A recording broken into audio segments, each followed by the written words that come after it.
he's actually going for a macro hatchery, which will help, and a baneling nest. We'll see if he does make use of them. Meanwhile, this expansion for the Protoss is going down. Hero is going to also put up 3 more gates to go along with those expansions. A good macro army, as I've seen from Hero many times.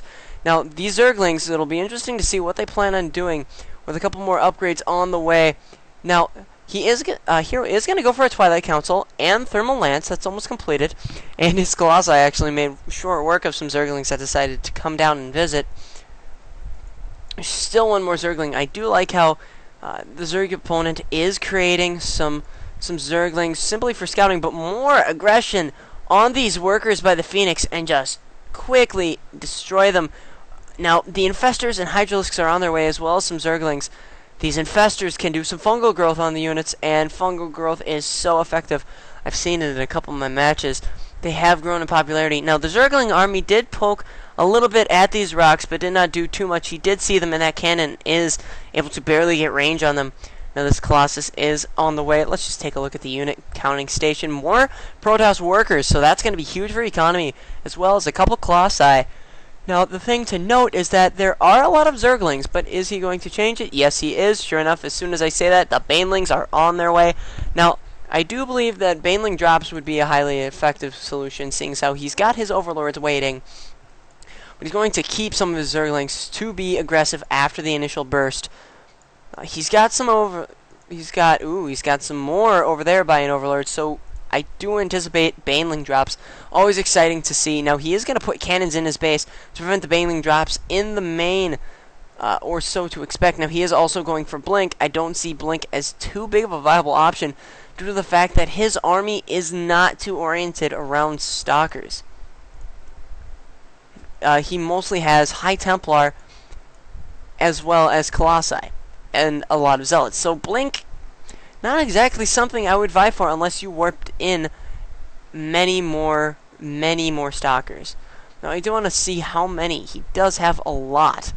8, in fact, of his warp gates, and he kind of fat-fingered them to be on 2 different hotkeys. But he does have his army hotkeyed, and he does have his main nexus, which is actually providing workers to a second expansion. They are all apparently saturated, so the income is highly in favor.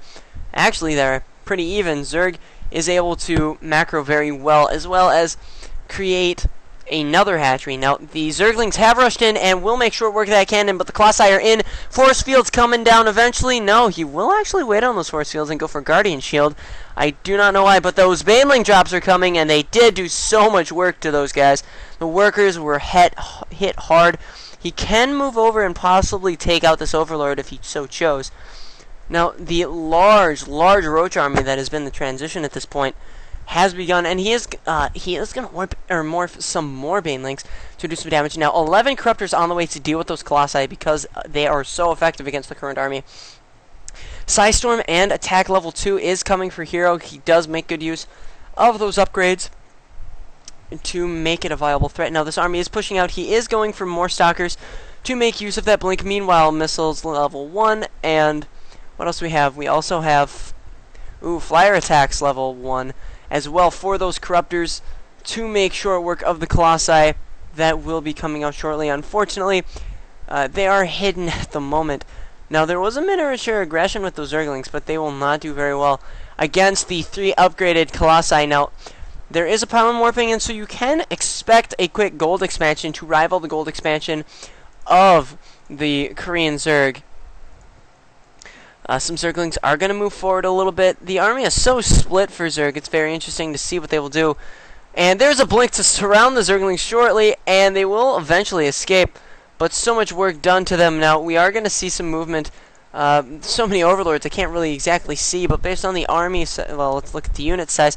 You see a lot of Roaches now. There are a lot of Roaches and Hydras and Infestors to combat. It's an interesting mix. The Corruptors basically are supposed to take out these Overlords.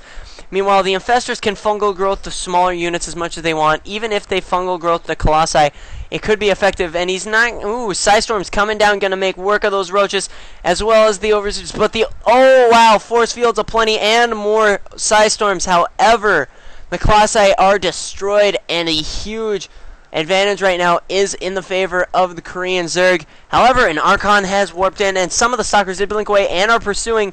Now, they did do serious damage to the Overlords, and Zerg still has a huge advantage based on the units lost. Zerg lost a lot more units, but the resources were heavily against Protoss. That is not so good. He is kind of cornered at this point. Seeking another expansion may help, but another expansion has gone down for the Zerg. They have a huge advantage at this point. There is an Overseer to prevent any other stealth unit. And there goes that Archon. He did not last. Alright. So we are going to see this again. The Roaches are massing in number and are very effective in groups like that. And more Banelings are now morphing in, so we are going to see a multifaceted approach. I don't get to say multifaceted, so points for me. More Stalkers, heavily relying on that Blink Micro if he can get it, as well as some Immortals because those Corruptors have morphed in.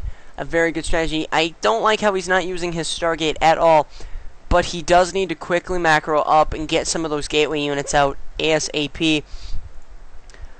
Now, the upgrades are coming. He is getting Weapons level 3. That is almost complete, and Charge is on its way to make use of some more Zealots, which he will warp in. I would like to see him get even more Templar. However, he is low in the minerals. Meanwhile, Zerg is way too high in minerals. However, his army is practically maxed out, and this is when he is going to see if he has the makes for it. However, these Corruptors are not going to do very well due to the fact that they have nothing to fire at. There are no more Colossi, and they cannot move down like Vikings could in the Terran army. But instead, he's going to tech up to Broodlords. I did not see that as well. He must have put that down, as well as an Ultralisk Cavern. So this game will be very interesting indeed. Where did he put the, he's got the Infestation Pit. I want to see where he put down Rulers. Wow, I didn't even notice that some Zealots had moved into the space and are poking around and going to take down a Queen if he can just get one more hit. It's got 3 HP. Will it survive? No, that Queen goes down, and that Zealot will live thanks to his shielding.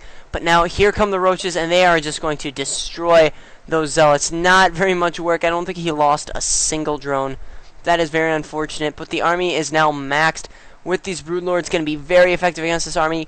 At this point, he does need some anti-air, but these Immortals will do great against the Roaches, but I do not know how effective they will be against some of the other members of the army. Now, the creep has spread about halfway across the map, and here come the Broodlings from the Broodlords. However, that Blink is going to be effective against the Broodlords. Will they last very long? No, they do get shot down. The Immortals are doing serious damage, but they do get hit hard, and there goes that Protoss army. He is cornered. He needs to retreat and build up more. Meanwhile, more Stalkers being warped into the main. It's about 5 at a time. More Immortals coming down, and he is spending his Chrono Boost on them to get them out because of how effective they are. But he did a great job at canceling out some of the Broodlords, but the army is just so massive. The Macro Zerg is so hard to contend with. Now here they come, even more Roaches on the way. Cannons doing damage against the Broodlings, however they do get crushed, and the High Templar are in danger of dying. I want to see some Psy Storms, and here they come against the Roaches, taking them down so far. But the army is so large for the Zerg, it is troublesome. However, will they be able to hold back with more Stalkers coming in so large quantities? These Roaches are now in trouble. A quick turn of events because these Roaches did stay involved. They were very aggressive, and there are the Stalkers holding them in place. Oh, wow, just like that, a major turn of events. The resources now spent are heavily in Zerg's favor for those high-tech Broodlords. Now 6 Ultralisks coming in, as well as some more Banelings. Well, 1 Baneling. There's another Overlord going down. However, there are so many Overlords right now, it's very hard for him to get supply blocked. He is going to morph in more Hydras, and I don't know why, simply for range, but the Blink will cancel that out easily. More Infestors, and he is going for the... I can't even read that word. He is going for the Ultralisk Plates. A lot of Zerglings coming in. Will this be a lot of Banelings in a moment? He doesn't have the gas for such a thing.